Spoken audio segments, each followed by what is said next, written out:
From JA to UK to LA and everywhere else now, this is a podcast strictly influenced by Jamaican music, brought to you by Eric Kohler and Junor Francis. Well, if you're driving in your car or you're sitting home alone, the Junior entertain you on his microphone with the history of LA Ska. Yeah, hear stories from a guest while we all have a blast. From LA to Jamaica, it's in the podcast. The history of LA Ska. Of LA Ska, yeah. It's the history. Yes, it is. Of LA Ska. History of LA Ska, yeah. It's the history. Yes, it is. Of LA Ska. Of LA Ska. It's the history of LA Ska. One more time, yeah. It's the history of LA Ska. Welcome to the History of LA Ska one-on-one sessions. I'm your host, Junor Francis, alongside our producer and my good friend, Eric Kohler. Now, interestingly enough, this series celebrates the ska, rocksteady, and vintage reggae scene in Southern California and beyond through insightful conversations with legends and modern-day talent, including those who are working tirelessly behind the scene. Therefore, whether you listen to this podcast series or you watch us on YouTube, we want to thank you everlastingly, thank you abundantly. And please remember to subscribe, comment, share, and tell not just one friend, but as many friends as you possibly can. On this amazing episode, we present our Boss DJ Roundtable, DJs Roundtable, part number 4. With guests, Young Royal Corey Poluk, Boss Selektah Diane Hernandez, and last but definitely not least, DJ Kilabeat Ernesto Arce. Indeed. Welcome Welcome to all three of you. We really appreciate you being here. We're Thank you. looking forward. Thanks for having us. Yeah, looking forward to talking with you, learning your backstory. Ernesto, I know way too much about you. I'm going to spare you on some of the embarrassing stuff for this episode. We do want to remind folks, as Junior mentioned, this is part 4. On part 1, which was episode 36, we encourage you to go back and listen to our interview with Elizabeth Mix It Up, Queen of Hearts, and Scarina. That was Nice. Part 2, which was episode 39, was Lady Isla, Rude Blue, and Jessica, aka Pterodactyl Lipsky. And I was then, just talking to her. yes, a few of us saw her on Sunday along with Anna at Ska-Mania Sessions Part 2. And then episode 60 was part 3, and that one was with DJs Boss Harmony, Mr. Ian, Miss Ivy Satana, and Soul Station number 1 Donald. So here we go. Let's get this going. We like to start with the question, what was your ska or reggae baptism? Diana, you want to start? Sure. I can start. So I was born in Colombia, and my first ska reggae punk experience was I had a cousin who was a punk rocker, and I was only 9 years old, and he asked me if I could put his spikes up while playing some Colombian punk, street punk bands.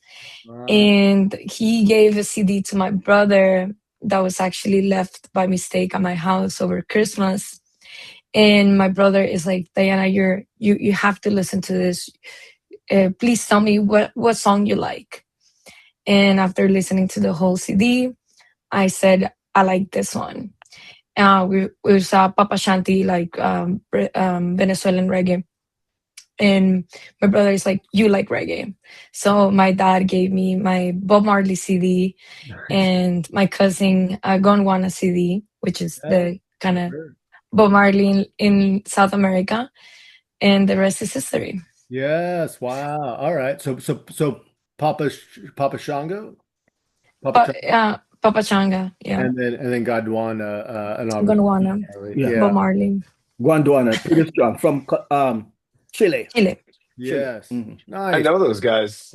They used to Yeah, they play Victoria's Ska Fest all the time. So yeah, they or toured they the Los Angeles area. Used to come very regularly. Nice. Nice. I think I Yeah, but booked a show for them like way long ago in Vancouver. the Wow. original singers stopped touring with them like about 10 years ago or so, Yeah. and recently visited LA for the first time after 10 years. Wow. That's Very awesome. cool. So Corey, while your mic is hot, how about yours? Ska or reggae? Okay, I always tell this story, and it's like not the coolest entrance into this, but it's fine. I'm just gonna go with it because it's probably how I actually got there. So when I was young, my first favorite song was "The Sign" by Ace of Base, Sure. which Yeah. is basically just electronic reggae if you think about it. Yeah. And so I didn't really know why I liked it. I was just kind of like, this is great, this is fun, this is awesome. And then I think I was, it's funny that we're doing this, the history of LA Ska, but my first ska CD, I think, was the No Doubt Red album.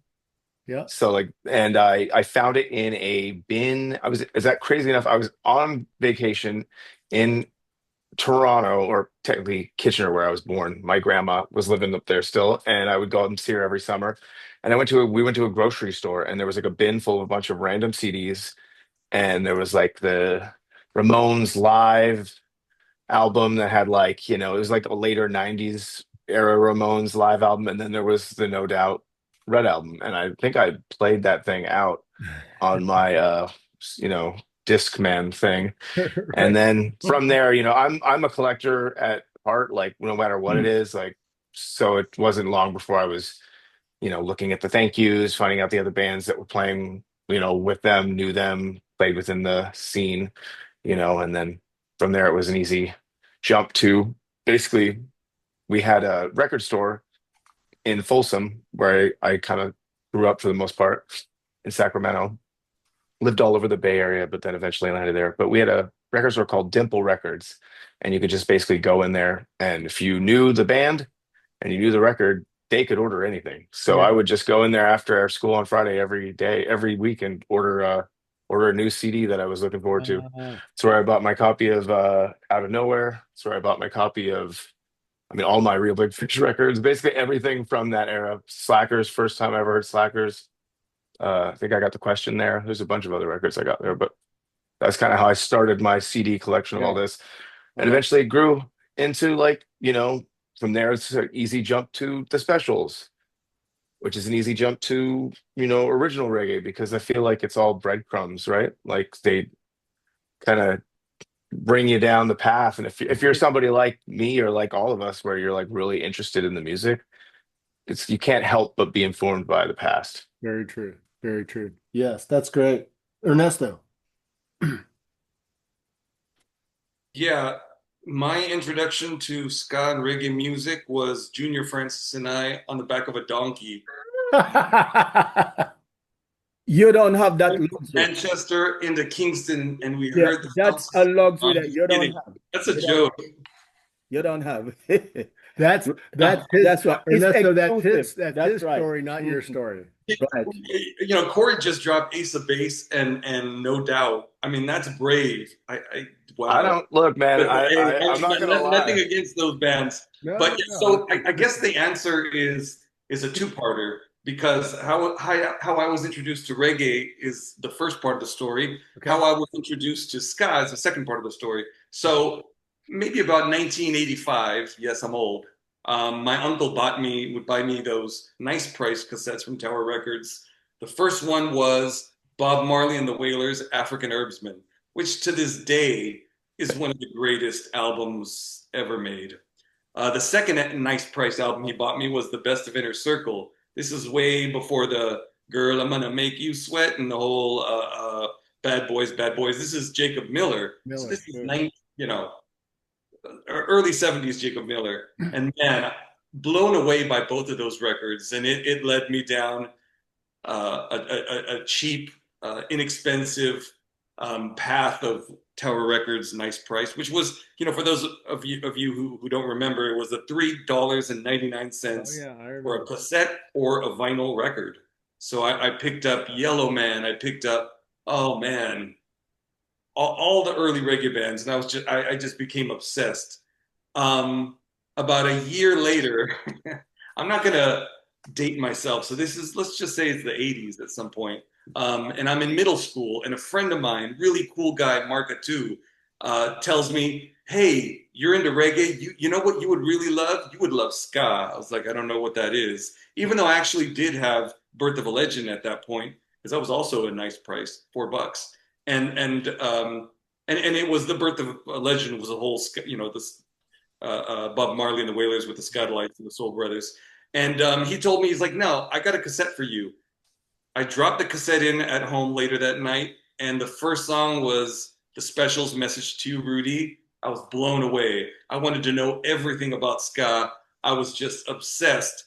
Later that fall, I went to my very first ska show, which was the Independence Day Ska Fest at the Reseda Country Club. Wow. And getting in line, I didn't know how to dress. I didn't know how to look.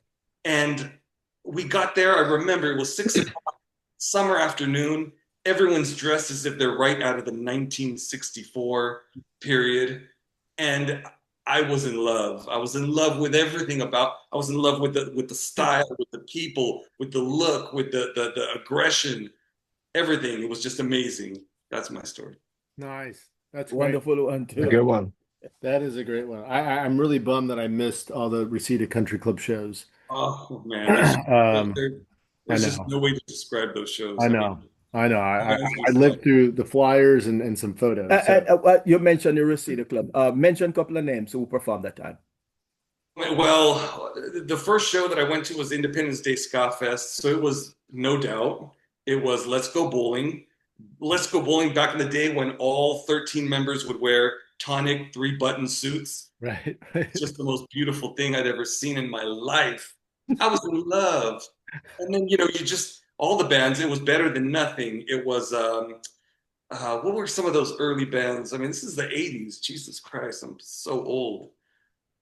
I'm leaving now. Untouchables. That's all right. No, it was Bim Scala Bim, Donkey Show. Oh, wow. It was the New York Citizens. The first show was New York Citizens, and then another band, which was a Rasta ska band called Don't Run Away From My Love. I think they were from Santa Barbara. But anyways, I just thought it was the most amazing thing ever. All in one night. Yeah, just a lot of great bands. Wow. nice. What was that? Yes, so Ernesto, while you're talking, so you played trumpet in one or two ska band in the early 90s. Talk about that experience. Yeah, I played with Stay Tuned in about maybe 89. And Stay Tuned was with Jeremiah, who was one of the first saxophone players for Hepcat, and founded C-Spot, I think, or whatever. He's part of C-Spot. Spanky Kingston. We a lot of people from Long Beach. It was like mostly a Long Beach band, but me being from the San Gabriel Valley, I would have my mom and dad drive me all the freaking way to Long Beach because I was a freaking rude boy. And I love ska music, and I'll do whatever it takes to play ska music. Right. So 35 years later, I might not be as enthusiastic, but I still absolutely love the music. And so how long was that band around? Okay, so Stay Tuned was around for about a year and a half. And then a lady by the name of Persephone asked my friend Robert Majak and I. Robert Majak is a friend of mine from Santa Barbara. He's got an interesting life story. Good friend. To this day, he lives in Colombia now, in Medellin. He's originally from Sudan, Africa. He had a band called Studio One in Santa Barbara, which I went to go see at the Alligator Lounge in Santa Monica. And he told me, "Hey, you like ska? Let's start playing. Let's get a band together." So we had Persephone from Ocean 11, Jeremiah from Hepcat, and then we did like 8 or 9 rehearsals. And what band was that? It was called The Celebrations. So that's band number 2 or band number 1? Band number 2. Hold on, someone wants to buy my refrigerator. Give me 1 second. Okay, now Gotta take this call. This is important. Yeah, that's important. That's Hey, really important. if this is on Facebook our dime, Marketplace? What are we talking about? this is on our dime, we get a cut. Nice. I'm like Facebook Marketplace, OfferUp, Facebook. All right, he's gonna freeze. Yeah. Automatically. All right, sir. Unstable. So let's jump. Let's go to. Tangent. Huh? Wait. Anyways, Oh, there we go. No, we don't Yeah. want to lose the opportunity. I'm sorry. I don't want you to lose the opportunity. No. I'm back. All right, you're back. You're back. In the ska Right, so world. that was the celebrations, and That then was the celebrations. and then why did you cease to It's- continue on with bands? Yeah, I mean, it's juicy gossip, and I don't know if I really want to mention it, but one of the band members drank a lot. Okay. Anyways, Okay. Cheese me. But that's part of I'm the here for the that's cheese part of the me. tradition, right? yeah, I mean, No, that's all right. That's all right. That's all right. and people do drugs, and it's There part we of go. life. There we go. Which is They want to live the rock and roll life. That's right. Yeah, Ernesto, we're they gonna have sex, they do drugs. Ernesto, we're gonna shift gears now. Fast forward, you played a crucial role in Reggae Nucleus magazine, which was in circulation from 1994 until 2003. You were one of the writers. You helped edit. You were a graphic designer. Junior and I know a little bit about that publication. What do you remember most about I Reggae? remember the scandalous staff meetings where people are crying and people are cussing you out and people are cussing Ireno out and people are, I don't know if they were cussing me out. How about more of the positive I'm aspects? just kidding. In all seriousness, it was awesome. I mean, we were desktop publishing before desktop publishing was a thing. And that's the last reference I'm going to make to my age because I feel young and emotionally have the maturity of like a 14-year-old teenager. True. With like a testosterone thing going on. So anyways, I mean, Reggae Nucleus was awesome. I'm in the middle of a move right now, and I just, Junior saw last night, we uncovered every what do you call it? Every issue of Reggae Nucleus from like the very first one to the very last one. So it was a nice moment. We also uncovered a photo of Leroy Horsemouth Wallace with Warren Smith, our good friend from Northern California. Yeah, from Sierra Yeah, Nevada. there's some great. I flip it over and it says courtesy of Bob Salzman. So there's all kinds of like beautiful moments, like encompassing the reggae world, the ska world. I loved hanging out in Pomona with Eric Kohler and Junor Francis every now and then, and we would design Reggae Nucleus on this old ass Mac. I forget what that Mac was called, but we were using this international illegal version of Pork Express. Oh shit, sorry. Anyways, it was a great time. I loved being exposed to new reggae and new ska music. I loved going to the festivals and the concerts. I loved just being a rude boy and having the chance to kick so much ass. It was awesome. It was a great time. Yeah, I thought so too. And you guys both kick ass. Yeah, I remember when I did the feature for Bunny Well, I said, I really want my grandmother to see this. Yeah, that was. Yeah. I mean, I'm just going to go through. I don't want to take up any more time, but I just go through some of the legends that, thanks to Eric, I was able to interview. Justin Hines in person, Monty Alexander by phone. We were faxing each other because I worked at a company that had a fax machine, and I was like, well, I'm not going to call Monty Alexander and then not get a. So I faxed him, dear Monty Alexander. I interviewed, the Pioneers.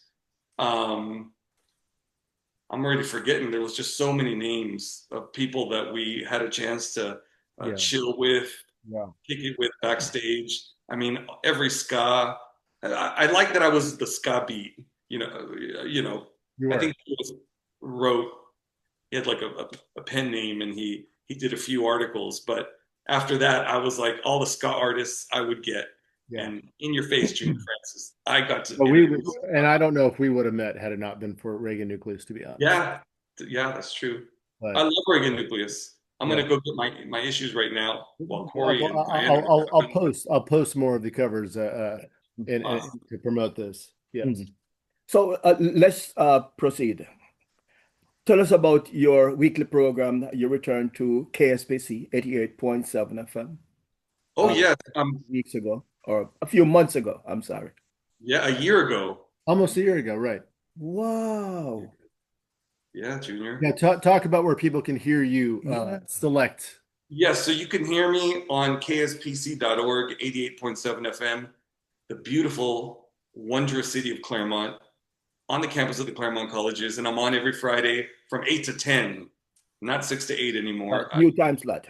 Yes, I had a career change, so I have to be on at 8 o'clock now. So it's and it might be past my bedtime, but it's okay. I'm gonna drink a lot of coffee and maybe do some other shit. But yeah, it's I play all vinyl, and it's basically all my personal collection. So it's a lot of fun. I get to every Friday morning. I get to flip through. I have a record collection of over 10,000 records, so I get to kind of flip through records, pick like just different sets, cumbia to Brazilian music, reggae to political calypso. The theme was supposed to be politics, like political music, revolutionary music. But it just kind of, I was going to do a lot of folk. And then a friend of mine who was also a former DJ at KSPC was like, bro, the folk music is putting me to sleep. You need to stop it. So I can't play freaking Woody Guthrie anymore. I can, but I'm listening to my audience and they're telling me folk music is putting people to sleep. So F it. Can we cuss? Of course. Fuck it. I'm going to play fucking Woody Guthrie, and I'm going to play, I'm going to play Phil Oakes, and I'm going to play all these, revolutionaries. And I lost my train of thought. Yeah, so I fell in for him last week. Yeah. Oh yes, right. And what's weird is the ratings skyrocketed. No, I think everybody tuned out. So I all number one songs in every genre. A hot number one. What? Respect, all number one songs. You played Aretha Franklin, Respect? Papa Was a Rolling Stone, all number one song for 2 hours. Ernesto, you better watch out. Then I went to Nigeria. There's a song by, I forget his name, Mama, Nico. Yeah, all number one. And in any genre, 5 genres, all number one songs. I'm glad you were. I like that. Last time I asked you. I mean, Ernesto. All right, so sorry. So Fridays, 8 p.m. to 10 p.m. Pacific time, KSPC. People can listen on the World Wide Web, right? Yes, you can listen on kspc.org. You can go to Spinatron and join the chat. All kinds of like cool and kind of weird, like, I don't know, like I think I have some like a stalker or something, but it's okay because we're all part of this beautiful community of radio. Yeah. And interesting enough, Spinatron, you can go back and see the playlist. That's right. And listen to last week's program 2 weeks. 30 days. Mm-hmm. Nice. Diana. Yes. We're moving to you. So you wear many hats. You're a big advocate and supporter of diverse, multicultural, up-and-coming talent. You work with Tidal. You also, correct me if I'm wrong, previously or maybe currently also have worked with Hi-Fi and Urbano Street. But to talk about some of your work outside of you being a boss selector. Of course. So when I moved to this country, I was like 11, 12 years old. And I connected to how I learned about ska reggae a bit.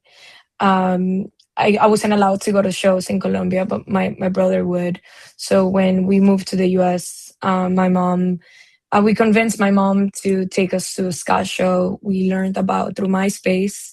Mm-hmm. It was the Toasters, so that was my first concert in New Jersey. In New Jersey. In New Jersey when I moved to the US. So I went to high school and college in New Jersey, and I grew up in a very traditional Colombian family where music is only considered a hobby. Mm. And even though I was doing mixtapes, recording from the radio to cassettes from in Colombia, and collecting like CDs and downloading music from LimeWire and Pirate Bay and all the various ways to download music. I wasn't really like, let's say, allowed to take music serious. So I ended up doing a career in tech. I went to college in New Jersey, New Jersey Institute of Technology. I graduated with a double major in business information systems and science, technology, and society. And really what that means is that I learned not only the technical, the business aspect of technology, but how it affects society. Think of it like a sociology with technology.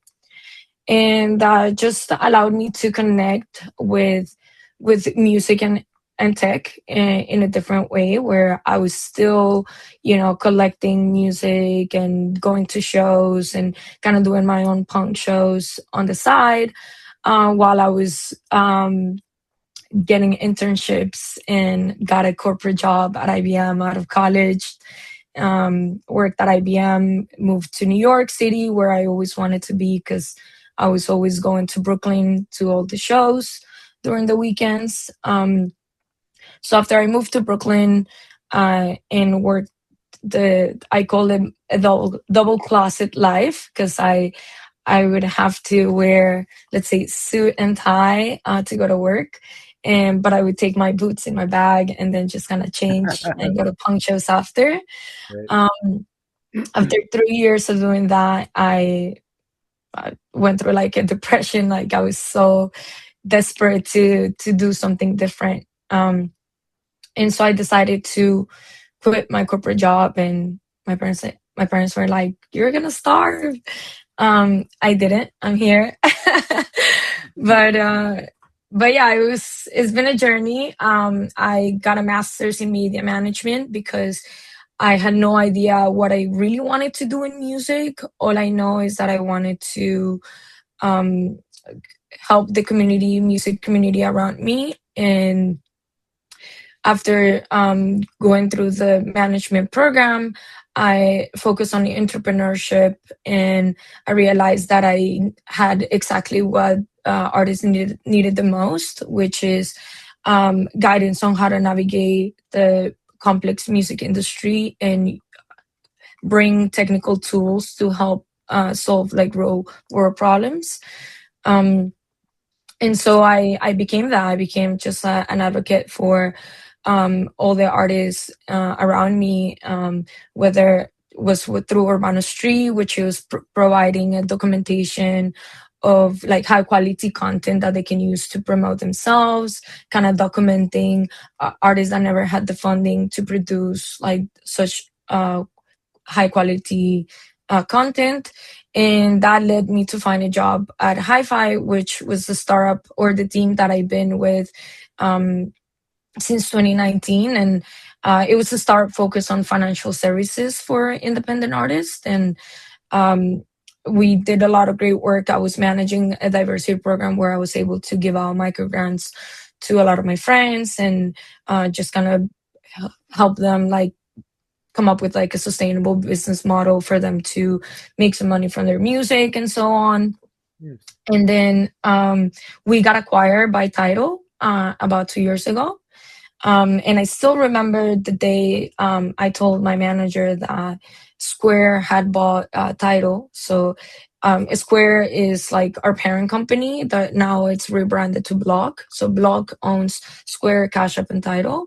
Yes. And it's all about economic empowerment. And when I told my manager, like, oh, Square bought Tidal, they're going to be competitors and build financial services. And my manager was like, no, it's going to take them years to build what we built. And a year later, we got acquired. So just continuing that like mission of empowering artists, bringing some like financial literacy, but also tools that can help them accelerate their careers. So right now I'm project managing some artist interviews to improve our platform. So yeah, been very lucky to interview a lot of people in the scene as well. Like Roger Rivas. Actually, I'm interviewing David Hiller tomorrow, and some others. But it's been amazing to be able to give some funding as well. We have a program called a Spotlight program, where we're giving out $100 per day for every day that one of their songs gets added to a playlist. And also being able to like give funding to the artists around me and the independent artists that need it the most. That's super important. Wonderful. So how, Diana, how and when did you start working with your band from your hometown, the Toughers from Colombia? How and when, and what has that experience been like up to this point? Yes, so Urbanistry is my audiovisual project. Like if you go to YouTube, we created content for a period of like 7 years on and off. And we used to do live sessions, like I was saying. And 7 years? Yeah, like from we did a lot of stuff beyond what's on YouTube. We did like blog parties and a lot, like our concept was to do stuff on the street. So we did a lot of stuff in parks and streets. All the recordings are in the street. Think of it like Tiny Desk, but on the street. We did a lot of interviews as well. During the pandemic, we did what we called You Capture series, which we would go to the artist home and record them in their stoop and kind of just ask them to perform and share us what they were doing during the pandemic. And through Urbanistry, I met a lot of the artists that I work with today. So Lina Posada, who is our singer, we did a capture with her in Colombia. And Pablo Araoz Mambe, who's the bass player of the Toughers, I also met through Urbanistry when he was on tour with his previous Roots band. So actually, when I was in Colombia, like 11 years old, he used to play with this band called Alerta Camarada. And his song was #1 on the radio when I was 10 years old. So I guess I've known about him for a long time, recognized as one of the best bass players in Colombia. And when he came on tour, I was like the Selektah that's spinning ska and reggae in Brooklyn. So I got invited to spin at his gig, and the promoter was not giving them the best like conditions, and like somebody called me and they're like, oh, do you have a couch for one of the musicians? Don't worry, you'll like him, you're both vegetarian, you're gonna like each other. and he sends me Mambe, and Mambe is like super respectful, super nice with me. We start connecting over Rocksteady and how much he likes ska and reggae. And I'm like, if you like ska and Rocksteady, why are you playing Roots? And that conversation just led to like, oh, he said, you have to be the manager. And I'm like, I don't know, send me the music and we'll see. And he sent me the music. He sent me the demos of Trinity and Abracadabra.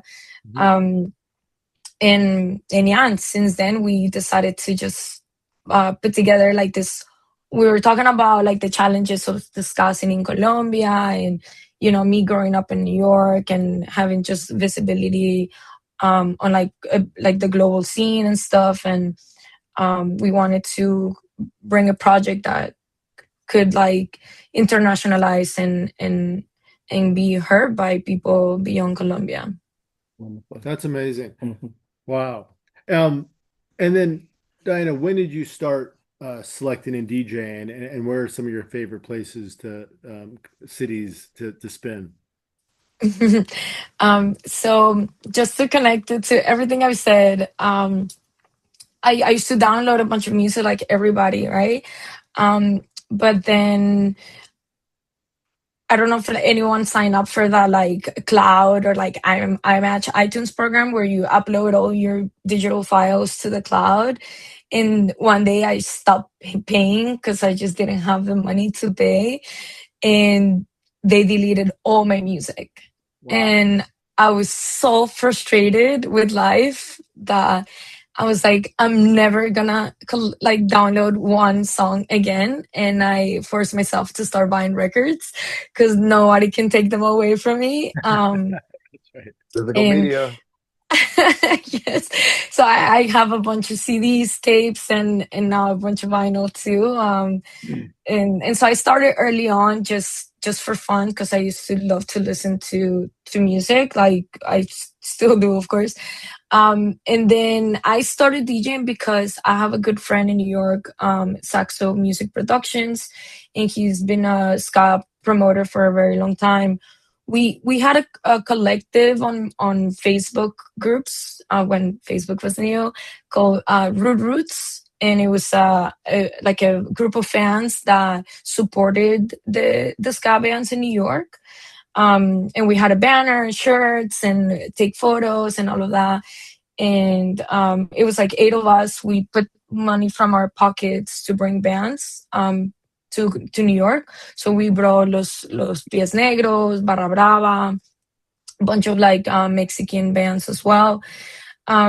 And everyone kind of continued their lives, but my friend Pavel continued doing shows until today. So he today manages a big venue in Brooklyn, and still works with a lot of bands. And so we kind of continued throughout the years. So after I went to corporate life, college, and came back to music, we continued to do shows, and he's like, you should be the DJ, because he used to put my playlist from Spotify and stuff, and I was like, no. And then one day he gave me a book and a flyer, and it was like, the book was How to DJ and a flyer of my first gig. I need to read that. So that's how it started. I was kind of forced in a way. I had like 3 DJ names because I rebranded, because it wasn't really like my choice in a way, but I've learned to enjoy it. What were your DJ names? So the first one given by my friends were DJ Piojo, which translates to lies in English, from a just joke. And then my second DJ name was DJ Comadre, because my scene in New York was the Mexican scene.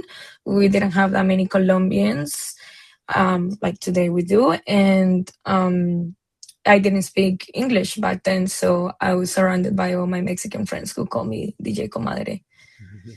And I switched to Boss Selektah as a choice after being told that when women have leadership skills, they get called bossy, and I also like boss reggae, so I thought I would own the name. That's super cool. That's great. Nice. Corey, yes, talk about getting started as a DJ and your earliest residency. That can be a challenging question. I used to live in Vancouver. So before I'm Canadian, I was born in Canada. We moved to the States when I was about 2 years old, lived in North Carolina until I was about 10. My mom moved out to California. Me and my brother moved out there with her. She was a traveling nurse, so we traveled all around. Basically, every year we moved to a different city. So I lived in the Bay when I was growing up, like 10 years old, like Daly City, Santa Clara, San Jose, Dublin, tons of different cities in the Bay Area. And then eventually my mom left that job and stopped traveling and landed in Folsom, which is just outside Sacramento. I finished middle school and high school. And then after high school, I went to art school in Vancouver. So I drove up to Vancouver, moved there, having never been there in my entire life. And then, I joined a bunch of bands. I joined different bands there. I went through school, and then eventually by way of, it's funny. I think it probably started via, well, there's 2 things probably that came from it. So the first band I joined was, okay. Do you guys remember, One Night Band from Montreal? I know the name. Yes. So they were playing a show with Chris Murray, actually, at Pat's Pub in on the downtown east side of Vancouver, off Hastings. What's up? What time period? This was in the early, like 2008, 2009, maybe.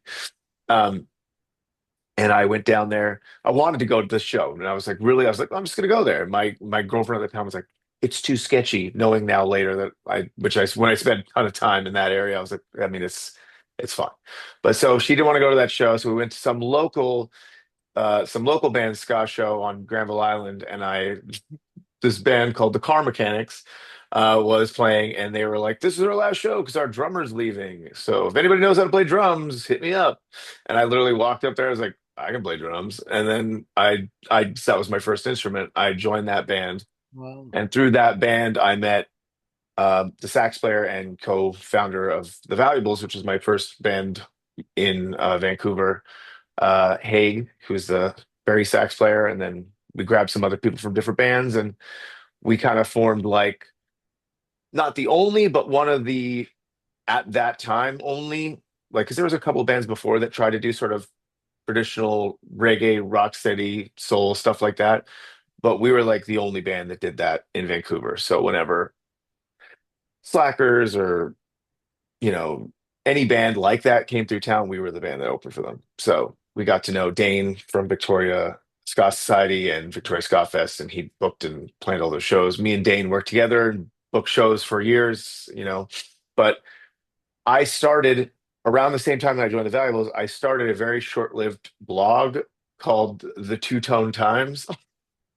And it was like just on Tumblr. It wasn't anything crazy, but I had a camera. I was going to school for film at the time and also taking photography classes. So I was using this camera and going around and just kind of taking photos at shows, going to local shows. When a band came through, I would just hit them up for like photo credit or like a photo credentials and go take photos of the show and get in and like go meet the bands, maybe try to get an interview. Like I'd film little interviews, I'd post them, I'd like post new music and stuff like that. And then also on top of that, I was taking photos of events. So like not just bands, but like event photography, which ended up pushing me into that, which I did for well over a decade, almost Oh, probably. So like in Vancouver, I did Wednesday, Thursday, Friday, Saturday, Sunday. I was taking party photos at different clubs, at different DJ nights. So I would like there was a ton of different all vinyl DJ nights at this time. So there was East Van Soul Club, there was Ice Cream Social. Ice Cream Social was like 50s, 60s. All these were all vinyl. Wild Zero, which is like sort of like 80s new wave and punk and stuff like that. And it was just like rock and roll pizza party. There's a ton of different ones. So I would shoot photos at all these sort of like there's like another one like called Mod Club, but it was like it was a time when it was cool to go out to bars and go to like record nights. I'm sure everybody remembers when that was a thing.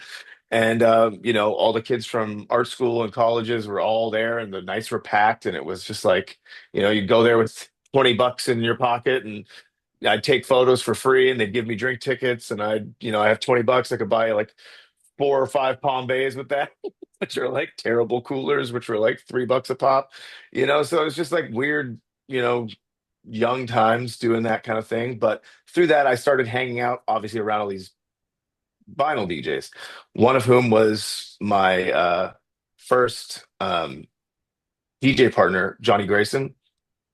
He taught me how to DJ. He started my first night with me. He actually reached out to me he reached out to me because he saw my band, The Valuables, open up for the Slackers. And he messaged us on our MySpace and was like, hey, like, you guys seem like you like cool shit. You know what I mean? Like, you want to come hang out? And he basically like took me under his wing. I was like still wearing like checkered bands and like jaunty ska hats. And like, he was like, very much like, I'm sure we all know the type in the scene, the very rules. You got to wear these clothes. You got to wear this shirt. You don't do that. You don't wear that. And I'm like, okay, fine. So I had that kind of person in my life, a few other people as well. But he did East Van Soul Club and he used to do reggae night. He collected a lot of reggae stuff. So while I was also in the Valuables, I was booking shows and promoting shows. So I had like a monthly at this venue called the Cobalt, which is like one of the oldest bars in Vancouver. It was called Clean Cut, which was basically like I wanted to do this thing where I had 2 bands and DJs because all the events were like 5 bands, and it's just like, this sucks. I want to stand around for 5 bands. No bands getting. There's bands are playing at 8 p.m. and no one's there. Like I was like, this is just not how it goes. Like 2 bands, everyone gets a really solid crowd, and then also put more love towards the DJs. Like the DJs are an event themselves. Like they're cool. Like we should be mixing live music and DJs a lot more than we were, and because people weren't as much at that time. If there was a DJ there, it was kind of like no one really knew it was a DJ, and they were just there for the band. So it was trying to like kind of merge the whole like dance party culture of these club nights with like live shows of the same genre. So I would have like, you know, I put on my first one was with my band, the Vibels and the Transmitters, which are like a very well-known power pop band from Vancouver. And then I did one with Dave Hiller and the Rocksteady Seven. I did a few different ones. So I think Walter TV was one, which is low key a low key Vancouver band who eventually formed most of the members of Mac DeMarco. So That's cool. we so I did those type of things, and that's where I met Johnny. And I would have Johnny, I met Johnny through the MySpace thing, but he would also DJ anything that was reggae. I'd be like, gotta get you on, gotta get you DJing reggae, because I was like, I love reggae music. I want to hear those records out. And he had all original vinyl. I was like, this is so cool, and so he obviously had a ton of soul records too. So I would take photos of his soul nights. But eventually I think it got to a point where I was like, I'm a collector, like I said, by nature. I bought one 45. I got like this really crazy tax return one year, and it was like $3,000 or something like that. And I was like, buy a couple 45s. So I bought like, I think the first 45, original reggae 45 I bought was Unity by Desmond Decker. And then it was like on Beverly's, and I was like, ooh, this is great. And I'm like, oh no, what have I done? Like, I don't know if have you ever seen the show Community? Right. The dean is like looking online, he's looking at like furry stuff, and it's like, oh no, I hope this doesn't awaken anything inside of me. Like, that's basically what happened with buying original reggae vinyl. So I just quietly built a little box. I started doing like what I thought was like digital digging, because back at that time you could go on eBay and still find affordable buys. You could get like a bunch of stuff. Like I think I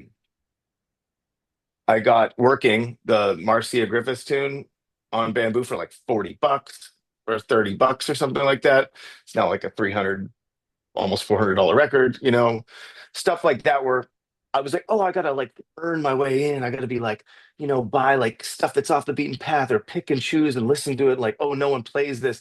That was kind of where my head was at, because, there was a ton of people coming into this who were just like throwing money around. And then, but in retrospect, I look back and I'm like, I should have been that same fucking asshole. I could have had so many bigger tunes by now. So Corey, jump ahead though. So when did you move to the Bay Area? So I started my first night with Johnny Grayson. It's called Boss Takeover. That was my first official DJ night. I also did a DJ night called it's called Sounds of Pressure, which was a sort of an offshoot of Boss Takeover after that ended. And then I did Soul Night at the Fox Cabaret, which is called Sweet Soul Music. It was like the second soul party after, Burning Heart Soul Club and East End Soul Club both ended. So after that, it was after the pandemic, I moved back to California, because I just gotten out of like a really long relationship, and, not being around family for a really long time. It was kind of like, my mom's not getting any younger. I hung out with my brother and way too long. So I just decided I was going to come home. So I stayed with my mom for a bit. And at that point, I was like, I'd already met Nina, because I was coming down a lot. Nina Cole, Reggae-delic. Yep. She was going to school at UC Davis. So when I was coming back and forth, my mom was sick. So, just before the pandemic, I was flying back and forth between Vancouver and Sacramento all the time. And I was like, fuck, I got these records. I might as well like do a reggae night in Sacramento or something on an off night or whatever. I'd hit up my friend Sean at the Press Club, who used to book my other band. I was in the Ballantines, who used to tour down the West Coast a lot. So I knew him, and I was like, just give me like a Monday or something. I'll just play reggae records by myself. And he's like, do you want a DJ partner? I was like, I mean, is there anybody in Sacramento that really does this right now? And he's like, what about Nina? And I was like, I didn't know that she had moved to Okay. Davis. Was like, I remember being like, does she have records? And he's like, yeah, she's got records, man. Deep And then collection. Deep. she showed up, and I was like, oh, my bad. Like, but Nina was really cool. She was really like not big timey at all. Like, my collection was nowhere near her. I mean, it still is nowhere near hers. Like, she's got one of the best collections on the West Coast, if not in North America right now. But she's like she's super nice, like super like encouraging, stoked to like DJ with someone, just like we vibe well with each other. And then I started, I think that's when I met Adam from San Francisco, who does Wake the Town. Mm. He invited Nina and me to go DJ Wake the Festival 68. And it was like the next time I came down. So I did Wake the Town. I went on his show and did like a little interview and played records with him. And then we did Festival 68. That's the same day I met Jess, who came to the studio at KPOO while we were doing the show to buy a shirt.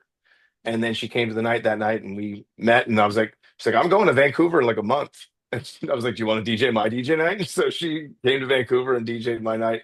We'd barely known each other. So that was kind of weird how that connects. But yeah, then when I moved back here, I basically was like, okay, I just got to do it was like just post pandemic. So I'm just like, got to do stuff, got to like do whatever. I mean, I was trying to start a night, but it's like, you can't really start nights. Like nothing was happening. So I was DJing at Crest a little bit, which was like this record store / coffee spot owned by some of the guys who used to work with Sweater Funk. They're like a soul dudes, Dean, Yeah. and there's a few dudes Kirk, that were doing it. Kirk part of that? Yeah, so I met Kirk doing that. So he came down and DJ'd, and that's how I met Kirk. Yeah. Kirk Harper, who did Alcatraz Soul Club and tons of other things. Very good. But yeah, I would go down. So eventually I started to get like, I got offered to DJ a couple things in San Francisco. So I was driving down to the city like all the time. Eventually, I mean, I knew people from Oakland. My friend Bobby, who used to put the Valentines up at his apartment every time we came through the Bay. He booked our first shows here. He helped us, with everything. So he was like, I've known him forever. And he was like, come see me. I live in Oakland still, obviously, like, come check out this bar. This is where I DJ. So I drove over to Oakland. I met him there, and he's like, meet Justin, the guy that runs this bar. And he's like, hey, do you want to do a DJ night? I was like, sure. So I just got he's like, here you go, have a monthly, first Thursday of the month. And so I was living in Sac still before I moved down here, and I would drive down from Sac and do the first Thursday of the month for like over a year before I ended up moving down here. And then I got laid off from a job, and it was kind of a blessing in disguise because I ended up getting a job somewhere in Oakland doing marketing. I'm in marketing, and I moved down here. Stayed on Bobby's couch for a weekend, saw like 20 different places, ended up getting a place, and we moved my Thursday to Friday because it was doing really well. And yeah, then I started Tip Top Reggae Club with Nina after Reggae Stylist ended, and then before I moved from Sac down, I'd already started Capital City Soul Club up there. So that's kind of how that all went out. Nice. That's some great residency nights. Ernesto, question for you. So you've seen, we're both old. I'm older than you, but you've seen the scene down in SoCal Mention that again. evolve from the late 80s onward. Compare and contrast how the scene is now, the ska scene, to when you first started getting into it. Man, I think in the 80s, by the way, I just remembered some of the other names that I interviewed for Reggae Nucleus. Laurel Atkin, Roland Alfonso, like the whole original ska. Oh, that's awesome. Yes, Tommy yes. McCook, Jackie Me Too, all these people that we met. Anyways. And you befriended Dylan. Lester Sterling. Oh, wow. And Roland Alfonso and Tommy McCook, you're friends with all of them. Yeah. That's so sick. Lester Sterling story is really funny, but I don't think. Yeah, I don't think we have time to get into that. That's a really, really funny story. Hanging out with Lester Sterling after Bob Marley Day in Long Beach, and then ending up in the hotel lobby, my car not starting. Man, how many times has some of my nights started like that? My car won't fucking start, and I'm stuck somewhere. Lester, let me stay with you. Yeah, man, come on up. It was good times, man. It was yeah. We hung out with Junior Gong Marley the next morning. So it was some crazy shit. That's awesome. Yes. Yeah. Thank you. Sorry, what was the question? Was just how the scene has changed. I mean, it was back in the '90s. It was or in the late '80s, early '90s. The sound engineers were like punk rock sound engineers. They were heavy metal sound engineers, so they didn't know how to mic up ska bands. And even back then, there was not a lot of traditional ska bands. Reseda Country Club would have Jump with Joey, and then they would have Roland Alfonso and Hepcat, and bands that were the band that I can't remember the name of them from Santa Barbara, but they were trying to play more traditional Jamaican ska, or Jamaican ska influenced stuff, and so the sound was different. It was I couldn't even recognize the songs, because I'd be playing the cassettes over and over, or the vinyl over and over. And then when I got to the club, a friend of mine from high school would be like, "Yeah, dude, that's Donkey Show." I was like, "Wait, what? I haven't recognized a single song." All because the engineer didn't know how to properly mix. It was just the sound was so bad. Ask Alex Dessert, because he we'd be like stinking in the pit together, and I was just like, I didn't even know that was Donkey Show. I didn't even know that was Better Than Nothing. I didn't even know. Wow. So it was, the sound is worlds different. Everything was pretty third way, two-tone inspired back then. So it was very, there were no DJs back then. Back then, it was the sound, the heavy metal, the headbangers. So they'd be playing, they'd be playing Slayer, Megadeth, in between sets. Right in between, yeah. And it was crazy because I'm like, sound guys. I hate this music, but what it did was the contrast was kind of amazing because it made you want to hear the band even more. And then when ska started playing, you were just in a happy place. Yeah. So thank God. I really miss those days of the early third wave where the engineers were the DJs and they would throw whatever music they were into. No, they were never into ska. It was always, some thrash stuff, some early punk, or early heavy metal. And it contrasted kind of nicely because, it would just make you more excited to hear the ska that we were going to hear. That's a great point. I think one of the first promoters, at least from the traditional scene, to incorporate some DJs like Lewis from Steady Beat had Mark Morales early on. And I think Ted Morris would DJ some of those early. Yeah, right. And Two-Tone Ted. Yeah, Two-Tone. My guy. Yep. Yeah. Wow. So Ted, yeah, Two-Tone Ted. But Ernesto, do you feel the scene now is healthy, unhealthy, mediocre? I'm freaking 35 years older than I was back then. Things aren't as exciting. And when they are, man, you really get into it. But it's a different vibe. And I've talked to like some of the old scenesters who kind of came around again. And especially those that come around for whenever Bad Manners plays or the specials or your Madness, where we see these old 1980s skinheads and rude boys and mods. And they always say the same thing. It's like, man, the scene is just dead now. There's not a lot going on.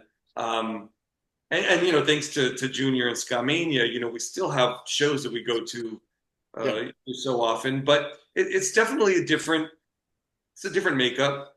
Kids back then, it was a religion. We looked like Corey. All of us. We all looked like Corey. Yeah, we're like. I know so many of us. It was like I was telling Junior the other day. It was like we forced our parents to drive us to this like work. It was like work gear mall, And so we needed Levi's Stay Pressed. We needed, Ben Sherman's and Fred Perry's. We needed tonic suits that you could only get at Aardvarks and Melrose. So, I mean, it was a religion. I mean, every aspect of our identity was like rude boy. I mean, it was a beautiful time. I mean, I'm not going to lie. We all had Vespas and Lambrettas, and I had a 1967 Dodge Coronet, like a big, one of those big sharks. And it was cool. I mean, I loved and to this day, I still love every aspect of that scene. And it's evolved a lot. It's now, it's now, back then it was almost all white kids. There was just a few of us, a few Mexican, few black kids, but it was, 90% white kids. And so now it's a whole lot different. Like, when the Scotalites played Junior show at Ska Mania at Los Globos, it was like, I just marveled at how many Chicano Mexican kids were in the audience. I was just like, and it was funny because I think I mentioned to Junior, I was like, it just blows my mind, a bunch of African American 20-something-year-old jazz musicians playing in front of a bunch of like Mexican and Chicano kids. And then this is Scotalites, this is the ska scene. I remember that. That's super cool. So Diana, talk about ska in Latin America, more specifically Colombia. I know you've been to Mexico and elsewhere, but more specifically your hometown, Colombia. What's the ska? Yeah, definitely. So I guess growing up in New York, and I kind of mentioned there weren't that many like Latinos in the scene in New York. It was mainly like No, I mean Mexican. Colombia. So yeah. I'm getting there. Oh, okay. My apologies.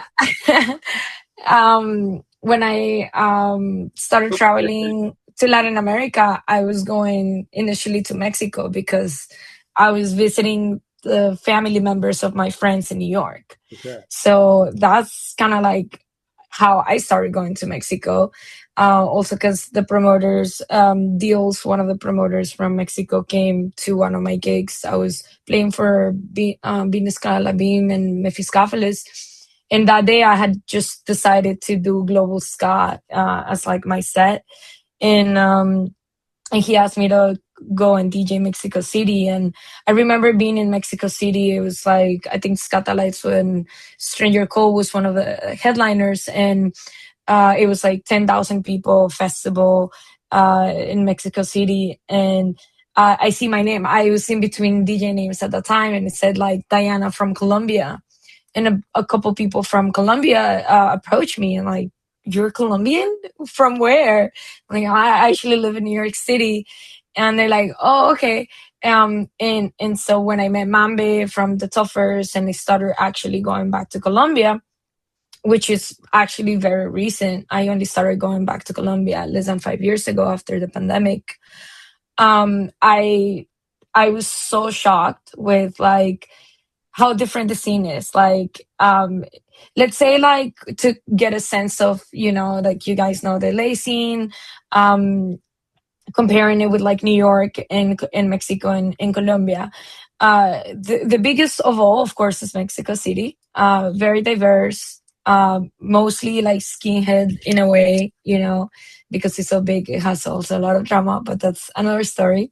LA would be next, even though you guys are saying like, yeah, the sky's dead and the scene is not the same.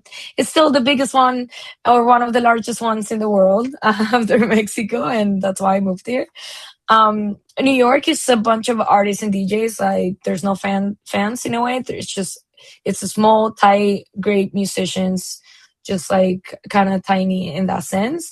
In Colombia, it's like a very heavy rude boy scene. So Colombia has a lot of history of violence, unfortunately. As you might know, we've dealt with guerrilla and narco-culture for a very long time. And so ska reggae is political, and it's working class. And if you listen to any Colombian ska, you'll hear the lyrics talk about anti-classism, anti-fascism, anti-racism. Colombia is one of the most diverse countries in Latin America. We have Afro-Colombians, we have Amazons, we have Plains, we have Andes.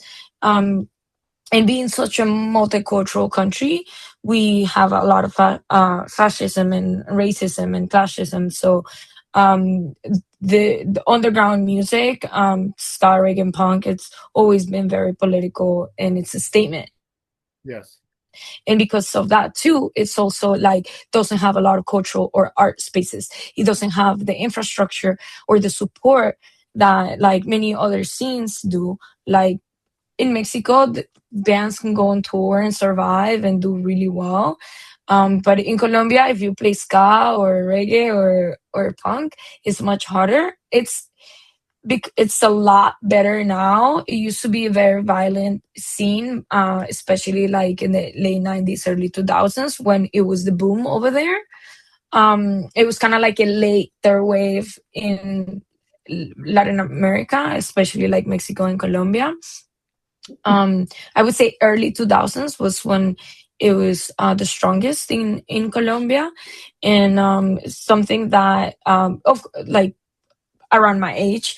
So now everyone has kids, and like Colombia signed the peace agreement, which it's very complex to explain.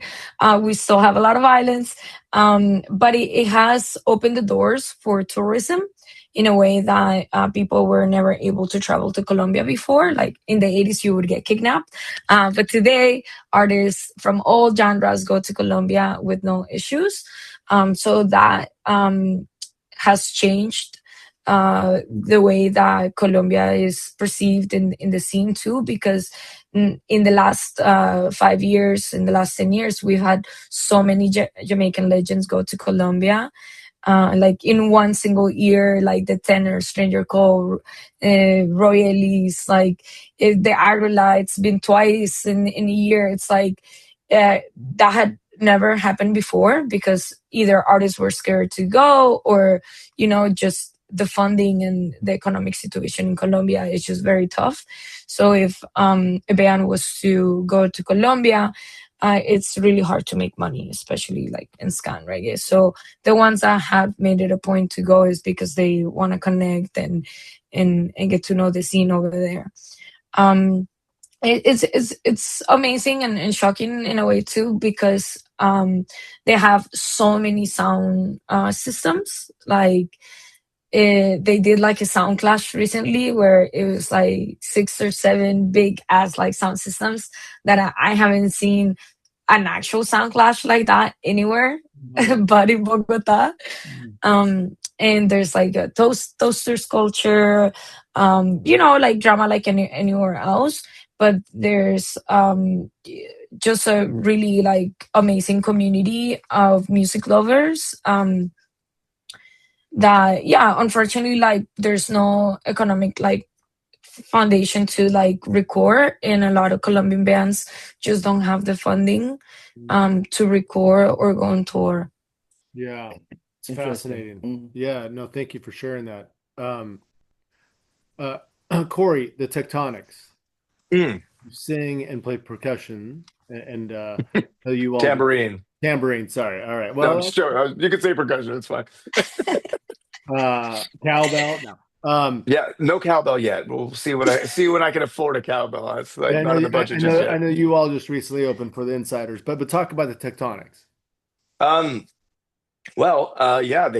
only recently joined this band, but this is like a really interesting kind of culmination of San Francisco reggae people. Like the San Francisco reggae scene is its own thing, and I'm, obviously I grew up in the Bay Area when I was young, but I wasn't here for all the great parts. Obviously, like similar to like what you guys are saying, and similar to what Ernesto mentioned, and I have to echo some of that. Like, since the pandemic, things have just changed, right? Like there's just it's unavoidable, but like DJ nights are slower, there's less bands doing things, but I feel like it's picking back up. And San Francisco had a few really sort of major maybe not major bands. Obviously, we had, there's Rancid, another band that kind of was like important for me growing up and like kind of finding ska. But Impalers.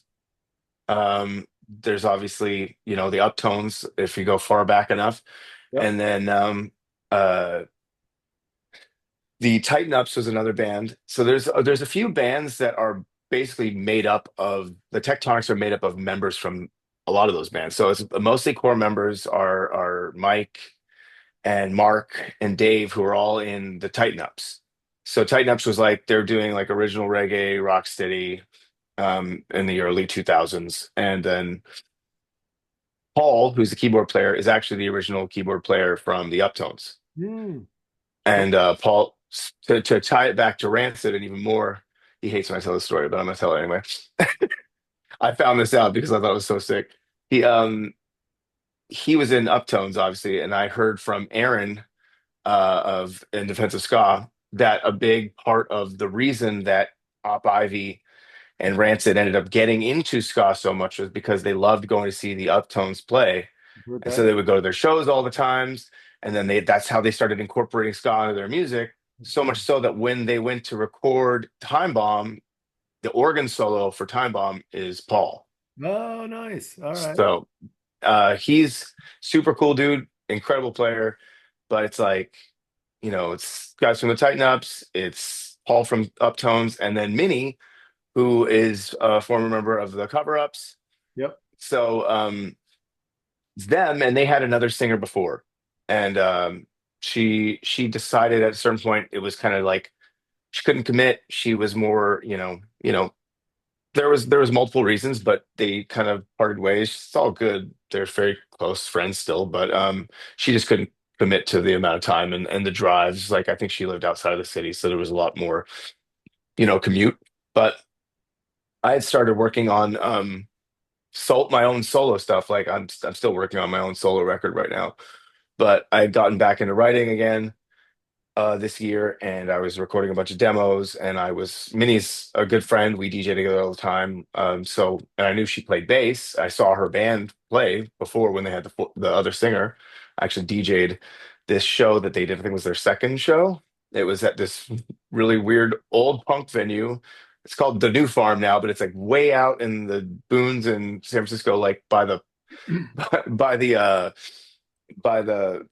like the depot for the post office. But there's like an old punk venue right by the water, and then there's this weird like hippie farm area. Anyway, it was outside. It was like every San Francisco reggae DJ that I could think of. Nick Watts was there, Fendi, Dr. Scott. It was just like a who's who of people from the Bay Area DJing. And we were just going like, me and Nick went like one for one for like, an hour. It was just really great times. But then they played, and I was like, damn, Minnie could play the fucking bass. And I was like, I was writing my own stuff. I was like, maybe Minnie could play on this stuff. So I was hitting her up, and I was, showing her some of my stuff. And she was like listening to me sing, obviously, because I was writing songs and I sing on my stuff. She's like, that's pretty good. And then so when the singer left, she hit up Mike and was like, should hit up Corey and see if he wants to join. So they asked me to come through, and I started playing with them and singing with them. And I think we've only done 3 shows with me, but that's my first time I've been in a band for like 5 years, which is pretty cool. But it's been really good. We've got like 4 originals right now, and we're trying to write another one and go in the studio and record a couple 45s, put them out sometime next year. We got to get you down to SoCal. The more Oh man, the more ska rocksteady bands, the merrier.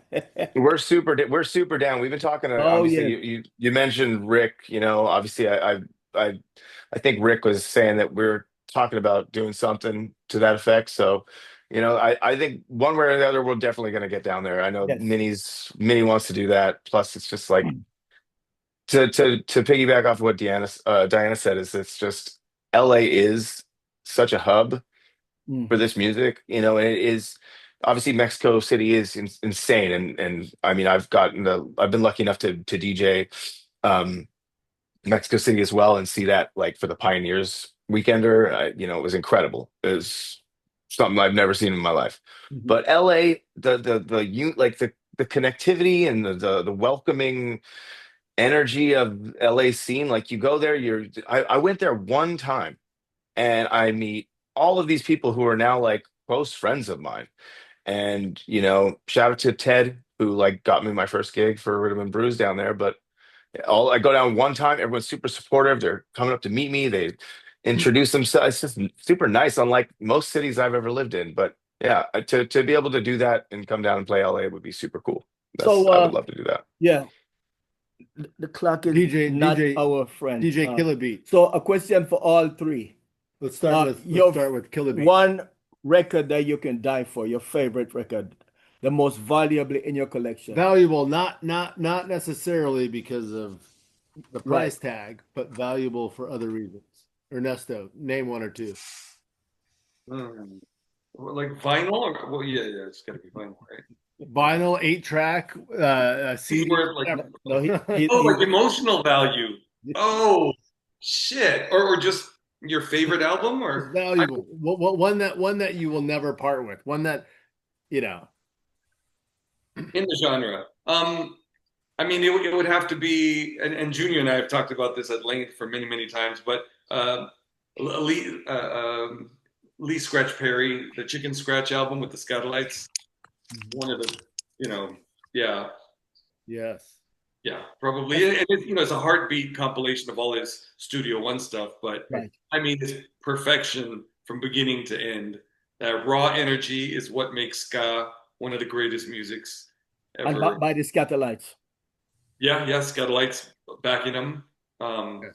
It's the patois, the raw energy, Rita Marley and the Solettes as the background to balance out his craziness and his just, he's not a great singer, but he's just sings with so much soul.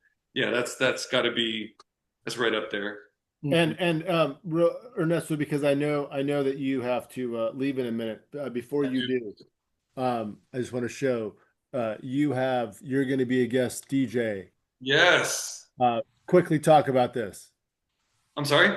Yeah. Quickly talk about Sal in this event. Yeah, I mean, Junior and I have known Sal for a very long time. He was always around. Actually, Quinto Sol was one of the first local bands that I interviewed for Reggae Nucleus way back. And I hung out at Quinto Sol's studio in I believe it's close to City Terrace. I forget the name of the city, El Sereno.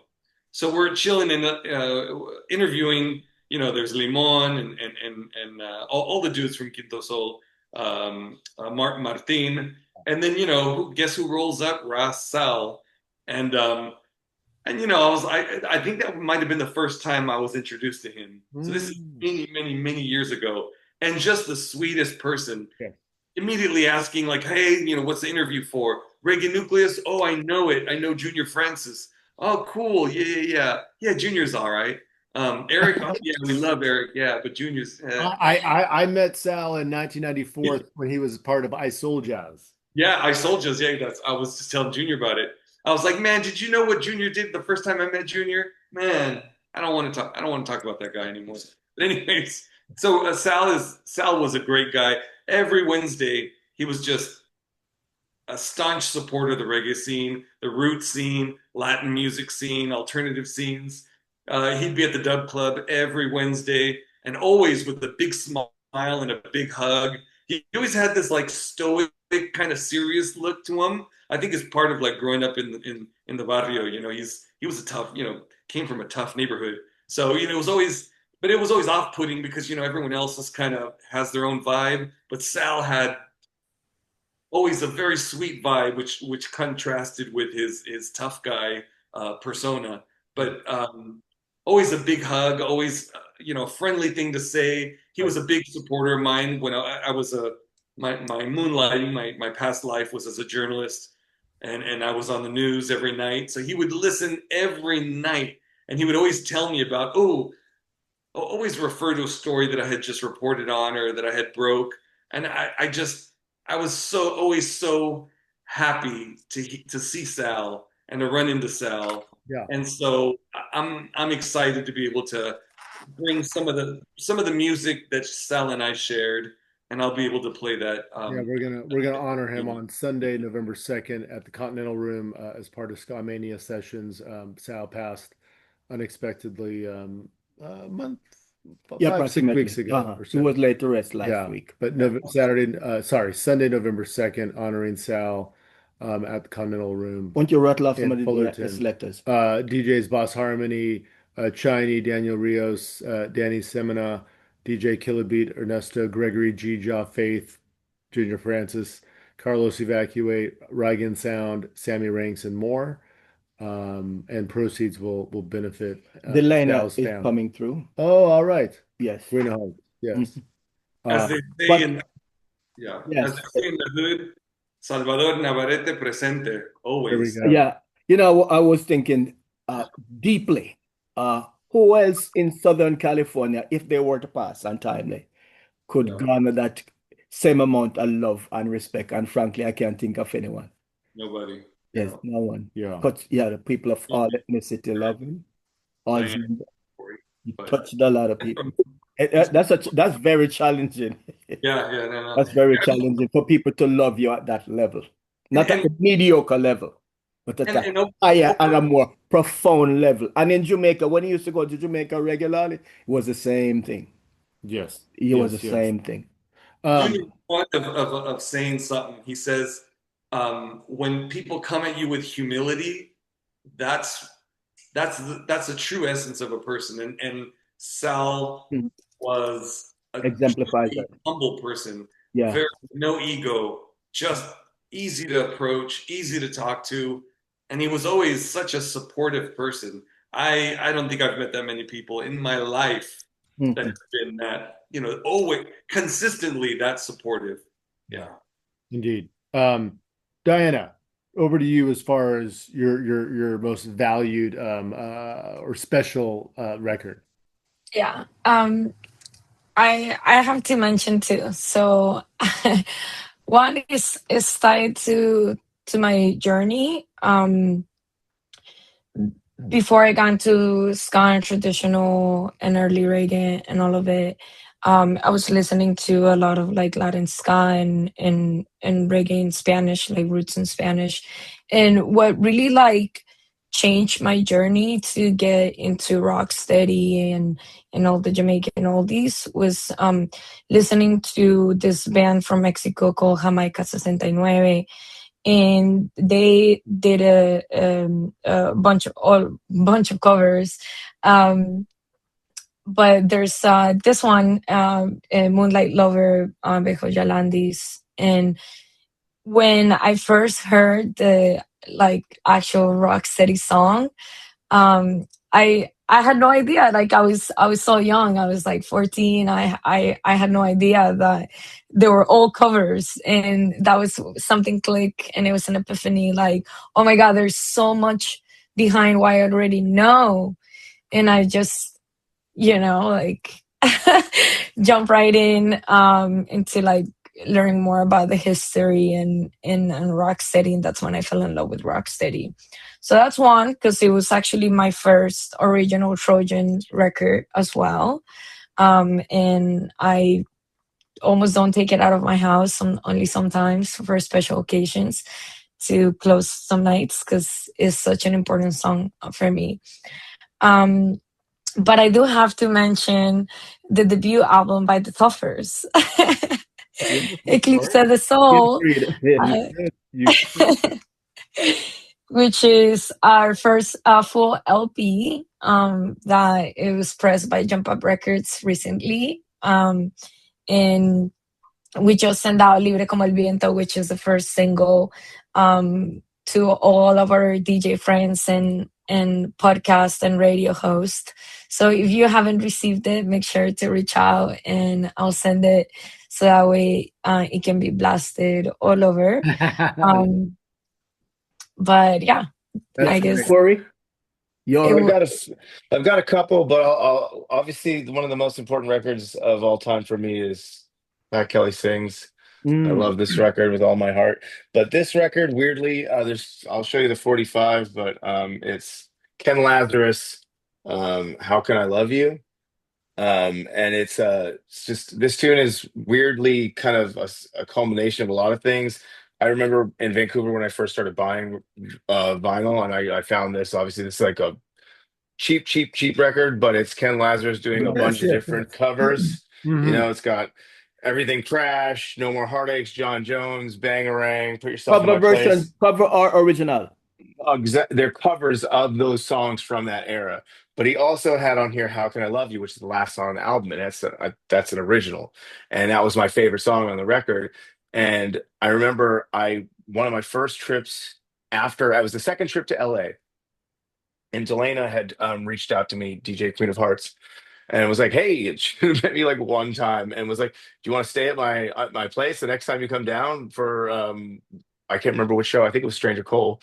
And so I went down there, and also staying there was Rob Dulcimania and Jazz Dulcimania. And so me and Rob had known each other online for a little while, but like for quite a while actually, but we never really like we talked here and there, but we never met.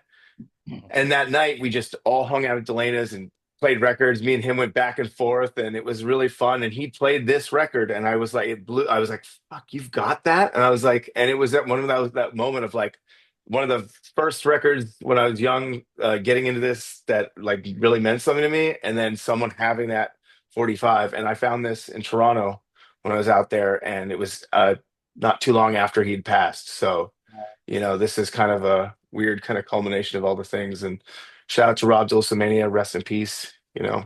Yes, yes. Ernesto, we know you got to go. Diana, Ernesto, thank you, buddy. DJ, Yeah, thank you guys so much. Good seeing you all. Diana, you're going to be one of the Boss DJs, Boss Selektahs, on October 18th as part of the Rude Girl Riot Festival in San Yes. Pedro, celebration of women of ska. Talk about what that event means to you, and shout out to Stiff Dog and Steady Beat. Yeah. Here's I some playing. that's the flyer. Yeah, it's exciting to be along so many rude girls and women in the ska scene. Yes. Yeah, I went to see Mephistopheles in Long Beach Yep. a few months ago, and that's when I run into Daryl, and Daryl was telling me about the concept that he was putting together Nice. of bringing a bunch of women that are doing ska and reggae together. I think it's a great initiative. I wish the Toughers could be here for that, but yeah, I'm excited to bring some global ska tunes, ska and rock city revival. That's the plan. And I think you should. I think we should. Saturday, October 18th, Rude Girl Riot Festival, the Calamatics, She Blime, which is an all-female tribute group to Sublime, Amy Gabba and the Almost Famous, the Goodwin Club, Chase Long Beach, the Lone Raspberry Reunion, the Stepdaughters, Calypso's Curse, Bounce House Ska, Horizon Point, all taking place at the Sardine in San Pedro, along with some amazing boss DJs, including Boss Selektah, Diana here.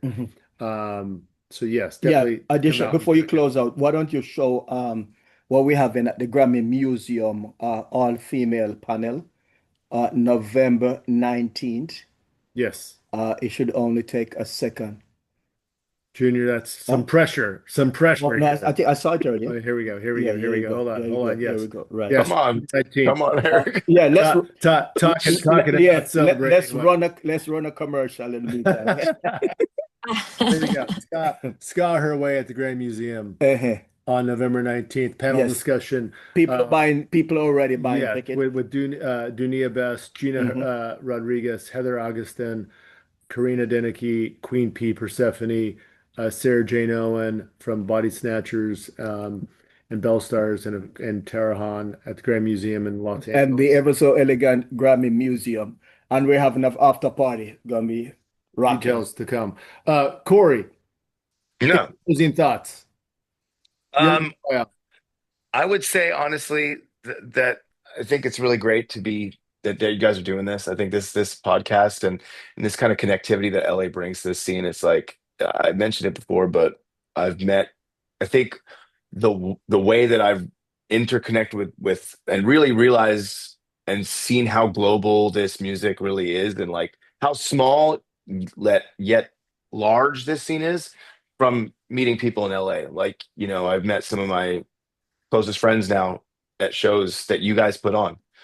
Ska Mania shows are like a very important thing, and what you guys are doing is fucking awesome, frankly. So keep doing it, and thank you for your service. I really, and really keep appreciate it. doing Yeah. what you're doing, and what we're hoping to see at Tectonics down here at some point as well.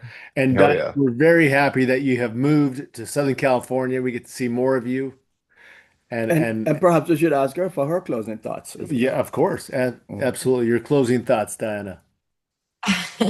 No, I have to kind of on similar line here, like super grateful to be part of this global family and to be welcome into the LA scene. Yeah, like coming on tour with the Toppers here and being so welcome, and always wanted to move here.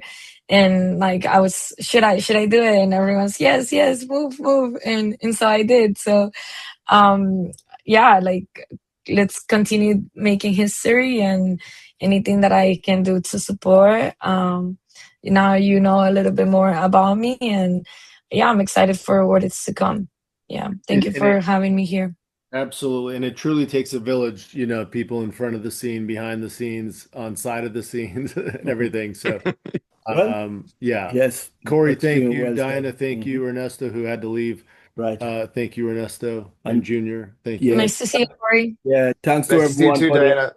thanks to everyone for the ongoing support, and please subscribe to this podcast series and YouTube channel.